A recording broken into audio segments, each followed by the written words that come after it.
कि ऐसे लोगों को चुनौती पेश करे। कुछ लोगों ने चुनौती पेश करने की कोशिश की थी तो खून की नदियां यहाँ पर बहा दी गई थी। इसलिए मैं ये कहना चाहता हूँ, इस बड़ी के धरती से नेतृत्व का कौशल निकालना पड़ेगा, इस हजारीबाग की धरती से नेतृत्व का कौशल निकालना पड़ेगा। और ये चौपारण के लोगों पर बड़ा सवाल है, इस बड़ी के लोगों पर बड़ा सवाल है, पदमा के लोगों पर। अगर तो चाची की धरती से कोई माटी का लीडर निकल करके 100 माटी का लीडर पैदा कर रहा है तो उसके साथ आपको खड़ा होना होगा, नहीं तो ये झारखंड फिर से रुक जाएगा। मेरे साथियों, मैं ये कहना चाहता हूँ कि इस इलाके में जब भी कोई नेतृत्व पगड़ी पंक्ति में आकर के नेतृत्व करना चाहता है, जब इन लोगों को चुनौती पेश करना चाहता है, तो इस इलाके में एक परिपाटी बनाई गई है। इस इलाके की परिपाटी है कि केस मुकदमे में फंसा करके लोगों को जेल में डालो और भाई भाई में ले आओ। यही यहाँ की राजनीति है और इस राजनीति की परिपाटी को बदलना होगा। और मैं ये कहना चाहता हूँ कि इस इलाके में लोगों ने कल मेरे से मीडिया में पूछा कि इस इलाके को अफीम तस्करी का हब बनाया गया, इस इलाके को शराब तस्करी का हब बनाया गया, इस इलाके को पशु तस्करी का हब बनाया गया। क्या आप लोगों ने बोला एक भी बार? हम लोगों ने कहा कि सभी मंचों से इस बात को दोहरा है, तुम नेताओं को ये चुनौती पेश करता हो कि हमारे नौजवानों को शराब और गांजे के बल पर बर्बाद करते हैं, हमारे लोगों को दारू और शराब और अफीम के व्यापार में लिप्त करते हैं, वैसे ही लोगों को जेल में डालते हैं, अपने ही आपके लोग पशु की तस्करी करते हैं, आपके ही लोग जाकर के शराब की तस्करी करते हैं। और जब कोई इन सवालों पर सवाल उठाता है, मुद्दों पर जाकर के आवाज बुलंद करता है, तो उन लोगों पर केस मुकदमा करने की काम की जाती है। इसलिए मैं ये कहना चाहता हूँ कि आपके जहन में ये सवाल खड़ा होना चाहिए कि 1995 के दौर के बाद से, रामरतन बाबू के दौर के बाद से इस इलाके से कोई नेता क्यों नहीं निकला? आपके जहन में ये सवाल खड़ा होना चाहिए कि बक्सर का आदमी बार बार यहाँ सांसद कैसे बनता है? आपके जहन में ये सवाल खड़ा होना चाहिए कि चतरा का सांसद बिहार की धरती से कैसे बनता है? आपके जहन में ये सवाल खड़ा होना चाहिए कि परागू का सांसद बिहार की धरती से क्यों बनता है? आपके जहन में यह भी सवाल खड़ा होना चाहिए कि धनबाद का सांसद यूपी से क्यों बनता है? आपके जहन में यह भी सवाल खड़ा होना चाहिए कि गोड्डा का सांसद भागलपुर से क्यों खड़ा होता है? भागलपुर का आदमी गोड्डा का सांसद क्यों बनता है? क्या झारखंड की माटी में इतनी कुर्बत नहीं? क्या झारखंड की माटी बांझ हो गई है? क्या हमें अपने माटी से लीडर नहीं निकाल सकते हैं? इस पहलू पर आप लोगों को सोचना होगा।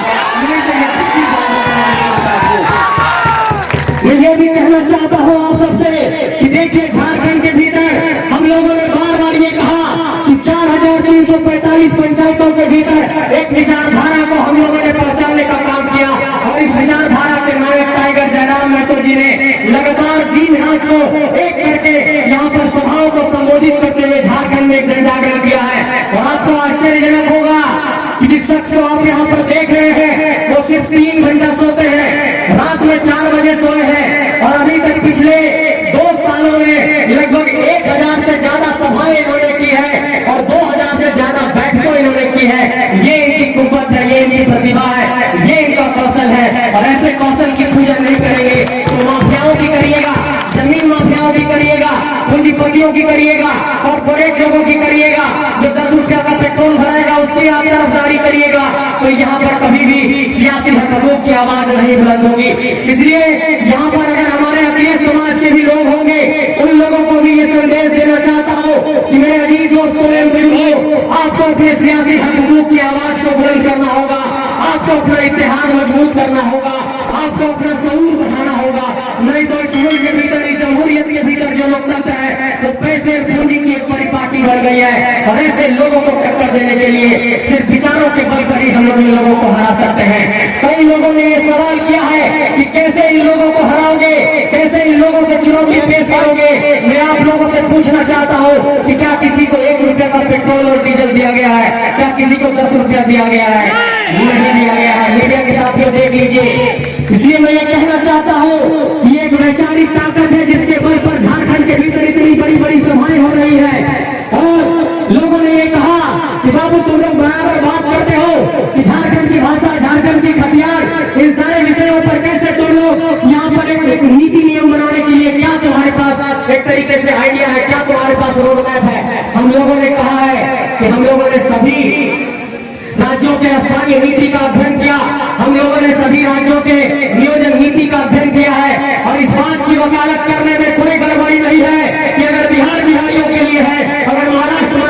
लिए है, अगर बंगाल बंगालियों के लिए है, पंजाब पंजाबियों के लिए है, तो ये झारखंड झारखंडियों के लिए होना चाहिए।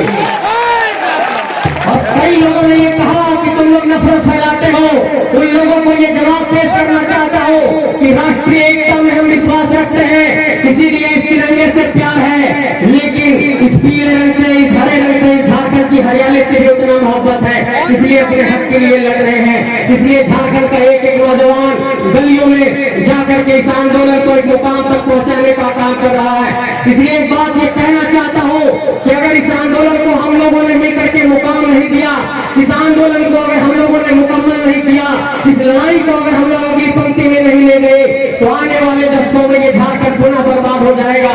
सामने आप देखिए, यहाँ पर टोल प्लाजा के हमारे कर्मी हैं, उनके साथ शोषण होता है, रियादा के कर्मी हैं, उनके साथ शोषण होता है, एनएच का आज तक यहाँ पर रोड नहीं बन पाया।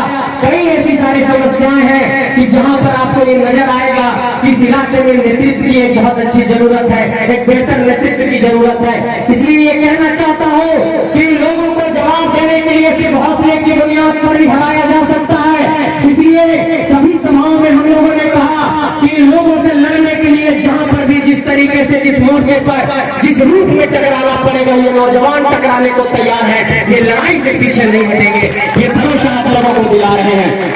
और एक सवाल और हम लोगों से किया जाता है कि क्या तुम लोगों के पास पैसे की ताकत है, पूंजी की ताकत है, पैसे और पूंजी की राजनीति के इस दौर में तुम लोग कैसे अपना संगठन खड़ा करोगे, कैसे तुम लोग चुनावी राजनीति में जाकर के इन लोगों को चुनौती पेश करोगे। मैं ये कहना चाहता हूँ कि जहाँ भी सभाएं हुई, चतरा में सभा हुई तो हमारे कई साथियों पर FIR दर्ज किया गया, डुमरी में सभा हुई तो कई साथियों पर FIR दर्ज किया गया, और हमारे केंद्रीय अध्यक्ष पर तो अभी तक लगता है 100 से अधिक FIR दर्ज हो गए होंगे। तो क्या पुलिस के FIR ने आंदोलन को रोक दिया? आज आपके सामने जयराम महतो जी यहाँ पर साक्षात बैठे हुए हैं। इसलिए हम कहना चाहते हैं पुलिस प्रशासन के भी लोगों से कि पुलिस के FIR से यह आंदोलन नहीं रुकेगा, 144 की धारा लगाने से यह आंदोलन नहीं रुकेगा, 353 की धारा लगाने से यह आंदोलन नहीं रुकेगा। ये आंदोलन गांव गांव में पहुंच गया है, ये एक वैचारिक क्रांति है, ये विचारों की क्रांति है। और जिस धरती ने निर्मल महतो को पैदा किया है, जिस धरती ने शेख भिखारी को पैदा किया है, जिस धरती ने सिद्धू कानू को पैदा किया है, जिस धरती ने बिरसा मुंडा को पैदा किया है, उसी धरती ने टाइगर जयराम महतो को पैदा किया है। तो निश्चित रहिए कि झारखंड में बदलाव होकर रहेगा, झारखंड में क्रांति होकर रहेगी। लेकिन चौपारण के लोगों, बड़ी के लोगों, आप लोगों को ये कहना चाहता हूँ